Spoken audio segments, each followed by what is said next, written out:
विद्यार्थियों, आज हम पढ़ रहे हैं रुचिरा प्रथमो भागः, अर्थात छठी कक्षा के पाठ्य पुस्तक के रूप में जो रुचिरा प्रथमो भाग निर्धारित की गई है पाठ्य पुस्तक, उसका चतुर्थः पाठः जिसका शीर्षक है विद्यालयः हम पढ़ने वाले हैं। और इसमें हम पढ़ने वाले हैं पहले भाग में सामान्य परिचय। तो आइए विद्यार्थियों शुरुआत करते हैं। पूर्व ज्ञानम, अपना जो ये शीर्षक रखा है यहाँ पर पूर्व ज्ञानम यानी पहले का ज्ञान। विद्यार्थियों, हमने इससे पहले 3 पाठ पढ़े, ठीक है। चूंकि विद्यार्थियों आपके लिए संस्कृत विषय सबसे अलग विषय है। अलग विषय इसलिए है क्योंकि पहली बार आप ये पढ़ रहे हैं और इसमें अब तक हमने 3 पाठ जो हैं, 3 पाठ का अध्ययन हमने कर लिया है। और 3 पाठ जो हैं वो पहला था आकारांत पुल्लिंग शब्द, दूसरा आकारांत स्त्रीलिंग शब्द और तीसरा जो पाठ था वो आकारांत नपुंसकलिंग शब्द। तो यहाँ पर हमने जो जाना वो उसमें हमने क्या क्या जाना वो यहाँ पर सार रूप में बताया गया है। तो आइए विद्यार्थियों, हमने क्या जाना, हमारा पूर्व ज्ञान क्या है वो देखते हैं। संज्ञा शब्दानां स्थाने येषां शब्दानां प्रयोगः भवति ते सर्वनाम शब्दाः भवन्ति। यहाँ पर देखिए विद्यार्थियों, संज्ञा शब्दानां स्थाने, संज्ञा शब्दों के स्थान पर। संज्ञा शब्द आप जानते ही हैं, ठीक है ना। किसी व्यक्ति विशेष या स्थान विशेष के नाम को हम संज्ञा कहते हैं, ठीक है ना। तो संज्ञा शब्दों के स्थान पर येषां जिन शब्दानां, येषां शब्दानां जिन शब्दों का प्रयोगः भवति प्रयोग होता है, ते यानी वे शब्द जो है सर्वनाम शब्दाः भवन्ति सर्वनाम शब्द होते हैं। यथा जैसे सह, सा, तत्। सह यानी वह, सा यानी वह, तत् यानी वह। अर्थात यहाँ पर ये तीनों लिंगों में है, स पुल्लिंग में, सा स्त्रीलिंग में और तत् नपुंसकलिंग में, ठीक है। इत्यादि और भी आदि सर्वनाम शब्द होते हैं। अब आगे देखिए अगला बिंदु, प्रमुख सर्वनाम शब्दानां प्रथमा विभक्ति रूपाणि अस्माभि पठितानि। प्रमुख सर्वनाम जो शब्द थे उनके, ठीक है ना, प्रथमा विभक्ति के जो रूप थे वो हमने हमारे द्वारा पढ़े गए, अर्थात हमने पिछले पाठों में अध्ययन किया। कौन से, किस प्रकार? तो देखिए एतत् शब्द का हमने प्रयोग पढ़ा था, प्रथमा विभक्ति में पढ़ा था, ठीक है, और तीनों लिंगों में पढ़ा था। चूंकि संस्कृत में लिंग कितने होते हैं? 3, पुल्लिंगम, स्त्रीलिंगम, नपुंसकलिंगम। बच्चों याद आ रहा है ना कुछ कि हमने पिछले अध्यायों में क्या अध्ययन किया है? तो आइए देखते हैं। एतत् शब्द जो हमने पढ़ा था वो किस रूप में पढ़ा था? पुल्लिंग में हमने पढ़ा था एषः, एक वचन की बात करें तो, द्विवचन में एतौ, बहुवचन में एते, ठीक है। स्त्रीलिंग में हमने जब पढ़ा वो पढ़ा एषा, एते, एताः, और नपुंसकलिंग में जब पढ़ा हमने एतत्, एते, एतानि, ठीक है। तो इस प्रकार हमने एतत् शब्द को पढ़ा था। एषः, एतौ, एते ये हमने पहले पाठ में पढ़ा, ठीक है। कौन से पाठ में पढ़ा? पहले में। और एषा, एते, एता ये कौन से में पढ़ा? ये हमने पढ़ा दूसरे पाठ में। और एतत्, एते, एतानि ये हमने किस में पढ़ा? ये हमने पढ़ा तीसरे पाठ में। विद्यार्थी समझ में आ रहा है ना? ठीक है। तो अब आगे देखिए, ये एतत् शब्द हमने पढ़ा था और हमने क्या और पढ़ा था? हमने तत् यानी वह, ये भी प्रथमा में पढ़ा था, ठीक है। और वो कैसे पढ़ा था? देखिए पुल्लिंग में सह, तौ, ते, ठीक है, यानी एक वचन में सह, द्विवचन में तौ, बहुवचन में ते। और स्त्रीलिंग की बात करें तो सा, ते, ताह, ठीक है, यानी कि स्त्रीलिंग में एक वचन में सा, द्विवचन में ते और बहुवचन में ताह, ठीक है। नपुंसकलिंग में तत्ते, तानि। इस प्रकार हमने अध्ययन किया था। अब आगे देखिए किम, जो कि प्रश्नवाचक पद है, ठीक है ना, प्रश्नवाचक शब्द है यहाँ पर। तो ये प्रथमा विभक्ति में हमने किस प्रकार अध्ययन किया था? पुल्लिंग में कह, कौ, के, ठीक है, स्त्रीलिंग में का, के, काह, और नपुंसकलिंग में किम, के, कानि। जब हमने प्रश्न किया था कि तानि कानि वे कौन है? तानि व्यजनानि, तानि छत्राणि, इस प्रकार हमने अध्ययन किया था, ठीक है। तो ये हमारा पूर्व ज्ञान रहा, हमने ये अध्ययन किया। आइए विद्यार्थियों, अब इस पाठ में हम क्या पढ़ने वाले वो जानते हैं। प्रस्तुतः पाठ, ये चौथा पाठ जो है इसमें हम क्या पढ़ने वाले हैं?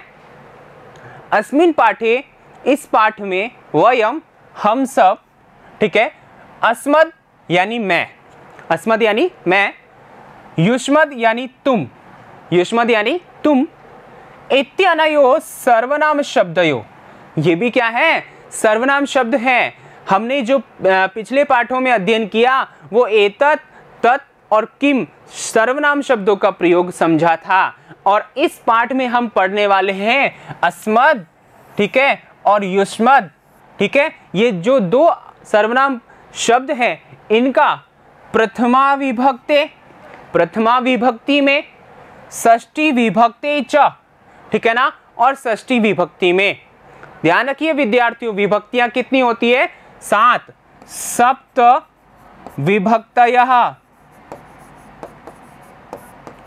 भवन्ति, ठीक है, कितनी विभक्तियां होती हैं, 7 विभक्तियां होती हैं संस्कृत में, ये ध्यान रखना है विद्यार्थियों आपको। तो यहां पर देखिए प्रथमा विभक्ते षष्ठी विभक्ते च प्रयोगः वार्तालाप माध्यमेन पठिष्यामः, बातचीत के माध्यम से हम पढ़ने वाले हैं। यानी इस पाठ में हम कौन कौन सी विभक्ति पढ़ेंगे, प्रथमा और षष्ठी, ठीक है। किस शब्द की पढ़ेंगे, अस्मद और युष्मद, और किस माध्यम से पढ़ेंगे, बातचीत के माध्यम से, ठीक है ना। अब आगे देखिए क्या लिखा है, अस्मद युष्मद इत्यनयो शब्दयो प्रथमा विभक्ते षष्ठी विभक्ते च रूपाणि सन्ति। प्रथमा और षष्ठी विभक्ति के रूप इस प्रकार हैं, कौन से हैं, आइए जानते हैं। विद्यार्थियों अपनी कॉपी और पेन साथ लेकर के बैठे हैं आप और इनको लिखें, ठीक है। तो यहाँ देखिए अस्मद यानी मैं। देखिए विद्यार्थियों, जब हम उसकी या वह बात कर रहे थे, यह वह इत्यादि हम बात कर रहे थे, तो वहाँ पर हमने तीनों लिंगों में रूप भिन्न भिन्न पढ़े। लेकिन जब हम मैं अपने लिए बात कर रहा हूँ तो एक पुल्लिंग भी मैं ही कहेगा और एक स्त्रीलिंग भी मैं ही कहेगा या कहेगी। तो यहाँ पर देखिए जो अस्मद शब्द है वह, ठीक है, वह पुल्लिंग और स्त्रीलिंग, यहाँ पर देखिए पुल्लिंग, ठीक है ना, और स्त्रीलिंग दोनों में होते हैं। अर्थात जो स्त्रीलिंग है अपने पास में तो दोनों में समान चलेंगे, दोनों में समान रूप होते हैं, पुल्लिंग में भी वैसे ही होते हैं, स्त्रीलिंग में भी वैसे ही होते हैं, कहने का मतलब यह है। तो यहाँ पर देखिए प्रथमा विभक्ति और षष्ठी विभक्ति के रूप हम जानेंगे। तो एक वचन में क्या बनेगा, अहम, आवाम, वयम, ठीक है विद्यार्थियों। अहम का मतलब हुआ मैं, आवाम का मतलब हुआ हम दोनों, और वयम का मतलब हम सब, ठीक है विद्यार्थियों। वापस से सुनिए, अहम यानी एक वचन में मैं, आवाम यानी हम दोनों, और वयम यानी हम सब। अर्थात यहाँ पर जो कारक चिन्ह होता है वो होता है ने, ठीक है। कारक चिन्हों की बात करें तो क्या करेंगे हम, चिन्ह जो है, ठीक है, वो क्या है, ने, ओके। और षष्ठी में जो है वो क्या होगा हमारा, यहाँ पर रा, रे और री, ठीक है, ये चिन्ह यहाँ पर होंगे। तो यहाँ पर देखिए मम यानी मेरा, में भी बोलते हैं, यहाँ पर दोनों रूप बनते हैं, ये आपको ध्यान रखना है। आवयो, ठीक है ना, हम दोनों का, ठीक है ना, हम दोनों का, और नौ भी यहाँ पर बोलते हैं, अस्माकम यानी हमारा, अस्माकम यानी हमारा, ठीक है। न यहाँ पर देखिए अहम, आवाम, वयम ये प्रथमा में है, मम या में, ठीक है ना, एक वचन में, आवयो या नौ द्विवचन में, और अस्माकम या न ये बहुवचन में प्रयोग किया जाता है षष्ठी विभक्ति का, ठीक है विद्यार्थियों। ये आपको समझ में आ रहा है। आगे देखिए युष्मद शब्द जो है उसमें देखिए ये भी समान ही है, लेकिन यहाँ पर युष्मद का अर्थ होता है तुम, ठीक है ना, युष्मद का अर्थ क्या होता है, तुम। अब यहाँ पर अस्मद यानी मैं खुद के लिए आया है, युष्मद यानी तुम, तुम्हारे लिए आया है, ठीक है ना। अब यहाँ पर देखिए त्वम एक वचन में है, युवाम द्विवचन में, यूयम बहुवचन में। त्वम का मतलब तुम, युवाम तुम दोनों, यूयम तुम सब, ठीक है। और षष्ठी में तव या ते, ठीक है, यानी कि तुम्हारा, युवयो या वाम, यानी तुम दोनों का, और युष्माकम या वह, ठीक है, यानी कि तुम सबका या तुम्हारा, ठीक है, समझ में आ गया यहाँ, युष्माकम यानी तुम सबका, ठीक है। तो इस प्रकार हमने युष्मत शब्द के रूप प्रथमा और षष्ठी में पढ़े, ठीक है। अब आगे देखिए विद्यार्थियों, आगे हम यहाँ पर देखिए पुरुष ज्ञानम, पुरुष ज्ञान, हालांकि हमने पिछले वीडियोस में पढ़ लिया था कि पुरुष अपने पास में 3 होते हैं और कौन कौन से हैं ये भी हमने जान लिया था, लेकिन यहाँ पर दोबारा देने की क्या आवश्यकता पड़ गई। तो विद्यार्थियों यहाँ पर देखिए ऐसा क्यों है। संस्कृते त्रयः पुरुषाः भवन्ति, संस्कृत में 3 पुरुष होते हैं। प्रथमः पुरुषः, जिसे आप अन्य पुरुष भी कहते हैं, अन्य पुरुषः, ठीक है। मध्यमः पुरुषः, मध्यम पुरुष, ठीक है। और उत्तम पुरुषः, उत्तमः पुरुषः, ठीक है। यहाँ पर देखिए विद्यार्थियों, वक्ता, ठीक है ना, यानी कि स्वयं बोलने वाला, श्रोता यानी कि सुनने वाला, और जब वक्ता खुद के विषय में बात करे तो वह उत्तम पुरुष होता है, ठीक है, ऐसा हमने पढ़ लिया था। और वक्ता श्रोता के विषय में बात करे तो वह मध्यम पुरुष होता है, और जब वक्ता श्रोता से किसी अन्य व्यक्ति के विषय में बात करे तो वह प्रथम पुरुष होता है, ठीक है विद्यार्थियों।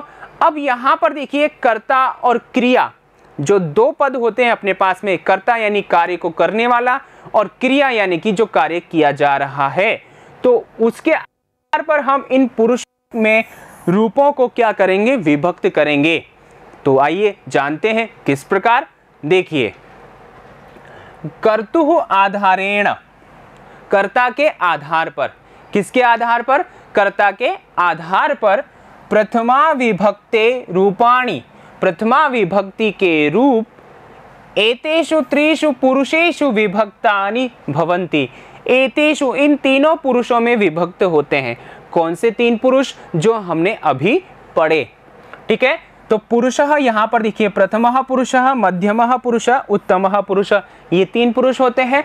अब यहाँ पर देखिए कर्ता किस प्रकार यहाँ विभक्त होते हैं। तो देखिए, सह यहाँ पुल्लिंग में है और सा स्त्रीलिंग में है, यानी कि यहाँ पर आपको स्त्रीलिंग और पुल्लिंग दोनों लिंगों में कर्ता के रूप में बताया गया है। अब यहाँ पर देखिए, सह ये सर्वनाम शब्द है और बालकः यह संज्ञा शब्द है, ठीक है। तो यहाँ पर हम सह भी यानी सर्वनाम शब्द भी रख सकते हैं और बालक शब्द यानी संज्ञा शब्द भी रख सकते हैं। सा स्त्रीलिंग में है, बालिका स्त्रीलिंग में है। द्विवचन में देखिए तौ ते, इसी प्रकार संज्ञा शब्द बालकौ बालिके, ते ताः बालकाः बालिकाः, ठीक है विद्यार्थियों। तो यहाँ पर ये देखिए कर्ता के रूप में है। अब बात ये ध्यान देने वाली है कि यहाँ पर जो मध्यम पुरुष है, ठीक है, इसमें केवल युष्मत शब्द का प्रयोग होता है। किसका, युष्मत शब्द का प्रयोग होता है, ठीक है। युष्मत यानी तुम, एक वचन में त्वम बनेगा, द्विवचन में युवाम बनेगा और बहुवचन में यूयम बनेगा। अब चाहे बात स्त्रीलिंग की हो चाहे पुल्लिंग की हो, दोनों में समान रूप बनेगा। ये बात आपको ध्यान से समझना है। अब विद्यार्थियों एक चीज और ध्यान रखना है कि जो मध्यम पुरुष होता है उसमें सिर्फ और सिर्फ युष्मत शब्द आता है, उसमें ना तो अश्मत शब्द आएगा अर्थात अहम आएगा और ना ही स, सा या बालक बालिका आएगा, ठीक है। मध्यम पुरुष की जब भी बात आएगी, श्रोता की जब भी बात आएगी, वहां पर युष्मत शब्द ही आएगा और ये जो है ये कर्ता के रूप में है। और यहाँ पर हमने बता ही दिया है कर्तु आधारेण, और कर्ता में आपके सामने सामान्यतः कौन सी विभक्ति होती है, प्रथमा विभक्ति होती है। तो उसके आधार पर हमने यहाँ पर रूप विभक्त किए हैं प्रथमा विभक्ति के। तो त्वम एक वचन में, युवाम द्विवचन में, यूयम बहुवचन में, ठीक है विद्यार्थियों। आगे देखिए, उत्तमः पुरुषः, उत्तमः उत्तम पुरुष यानी कि मेरी बात होगी, अस्मत् शब्द की बात होगी। तो यहाँ एक वचन में देखिए अहम, द्विवचन में आवाम और बहुवचन में वयम, अहम आवाम और वयम। उत्तम पुरुष में हमेशा मैं ही आऊँगा, अर्थात उत्तम पुरुष में केवल अस्मत् शब्द ही आएगा। विद्यार्थियों ये ध्यान दीजिएगा, अस्मत् शब्द ही आएगा। अस्मत् शब्द के प्रथमा विभक्ति के रूप ही कहाँ आएंगे? उत्तम पुरुष में आएंगे। अब जब ये बात सिद्ध हो गई कि उत्तम पुरुष में कौन आएगा? अस्मत् शब्द आएगा। मध्यम में कौन आएगा? युष्मत् शब्द आएगा। ठीक है, चाहे स्त्रीलिंग हो या पुल्लिंग, दोनों में समान रूप आएंगे। तो इससे यह सिद्ध होता है कि इन दोनों पुरुषों में तो निर्धारित हो गया। अब इन दोनों के अलावा जितने भी शब्द हैं, जितने भी संज्ञा शब्द हुए या सर्वनाम शब्द हुए, वो सभी किस में आएंगे? प्रथम पुरुष में आएंगे। किस में आएंगे विद्यार्थियों? प्रथम पुरुष में आएंगे। क्यों आएंगे? क्योंकि वो अन्य है। ना तो मैं हूं और ना ही तुम हो, वो क्या है?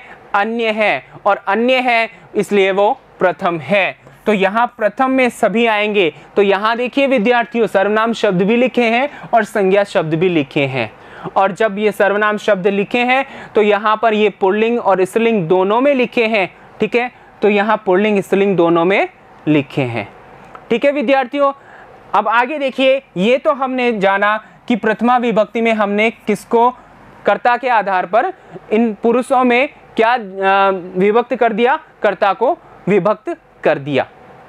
अब आगे देखिए, संस्कृते क्रिया रूपाणी, संस्कृत में जो क्रिया रूप होते हैं वह त्रिषु पुरुषेषु भवन्ति, वे भी तीनों पुरुष में होते हैं। उदाहरण रूपे पठ धातो लट लकार से रूपाणी लिखितानि संति, उदाहरण के रूप में पठ धातु के जो लट लकार के रूप हैं वो यहाँ पर लिखे गए हैं। ठीक है, पठ का मतलब होता है पढ़ना और लट लकार जो है वो वर्तमान काल में प्रयुक्त होता है। ठीक है ना, वर्तमान काल का अर्थ देता है। जैसे रूप देखिए यहाँ पर, ये वचन है एक वचनम, द्विवचनम, बहुवचनम, और प्रथम पुरुषः, मध्यम पुरुषः, उत्तम पुरुषः। तो इसको किस प्रकार बोलेंगे? पठति, पठतः, पठन्ति, पठसि, पठतः, पठथ, पठामि, पठावः, पठामः। ठीक है, तो हमने ये क्रिया रूप को भी क्या कर लिया है? विभक्त कर लिया है। यानी कि प्रथम पुरुष में ये ही क्रियाएं आएंगी और मध्यम में ये वाली क्रियाएं आएंगी और उत्तम पुरुष में ये वाली क्रियाएं आएंगी। ठीक है ना, तो कर्ता भी हमने निश्चित कर लिया, क्रिया भी निश्चित कर ली। अब आगे देखिए हम किस प्रकार वाक्य निर्माण कर सकते हैं। तो देखिए, कर्तुः प्रथमा विभक्ते वा, कर्ता का और प्रथमा विभक्ति का रूपम, जो रूप होता है वह यस्मिन पुरुषे, जिस पुरुष में, यस्मिन वचने, जिस वचन में, च यानी और, भवति होता है। ध्यान से देखिएगा, जिस पुरुष में, जिस वचन में, भवति यानी होता है, क्या? कर्ता या प्रथमा विभक्ति का रूप।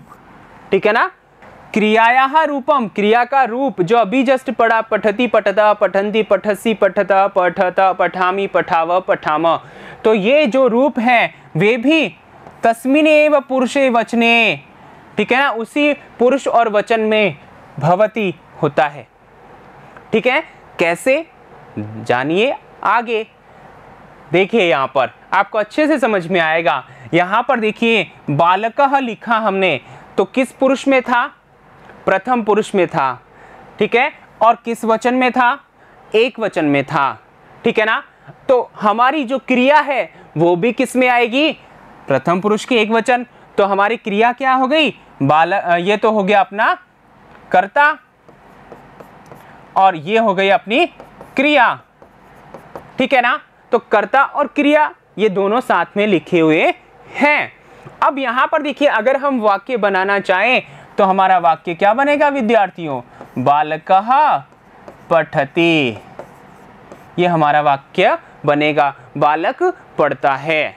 ठीक है, अब आगे देखिए, बालकौ ये द्विवचन में है तो क्रिया भी क्या आएगी? पठतः, ये द्विवचन की आएगी।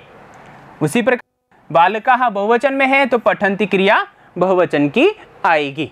ठीक है, तो ये तो बात हुई प्रथम पुरुष की। अब यहाँ पर देखिए बालक जो करता है, यहाँ बालक की जगह बालिका भी आ सकता है, सह भी आ सकता है, सा भी आ सकता है, राकेश भी आ सकता है, महेश भी आ सकता है, माला भी आ सकती है, लता भी आ सकती है, कोई भी आ सकता है। मैं और तुमको छोड़कर। ठीक है विद्यार्थियों, अब आगे देखिए यहाँ पर मध्यम पुरुष की बात आती है, तो मध्यम पुरुष में अपने कर्ता क्या पढ़ा, त्वम, युवाम, यूयम। एक वचन में त्वम, द्विवचन में युवाम और बहुवचन में यूयम। तो यहाँ पर क्रियाएं क्या होंगी, त्वम पठसि, युवाम पठतः, यूयम पठथ। ठीक है विद्यार्थियों, अब ये चाहे स्त्रीलिंग में हो चाहे पुल्लिंग में हो समान होंगे। इसी प्रकार देखिए उत्तम पुरुष की बात करें तो अहम पठामि, आवाम पठावः, वयम पठामः। इस प्रकार ये क्या बनेंगे, वाक्य के रूप में बनेंगे। तो यहाँ कर्ता और क्रिया अलग अलग दे रखी है, जब हम वाक्य बनाएंगे तो इस प्रकार वाक्य बनेंगे।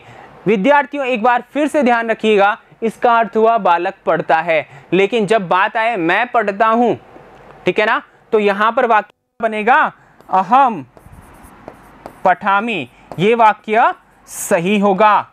लेकिन अगर आप लिख दें कि अहम पठति, तो ये वाक्य क्या हो जाएगा, गलत हो जाएगा।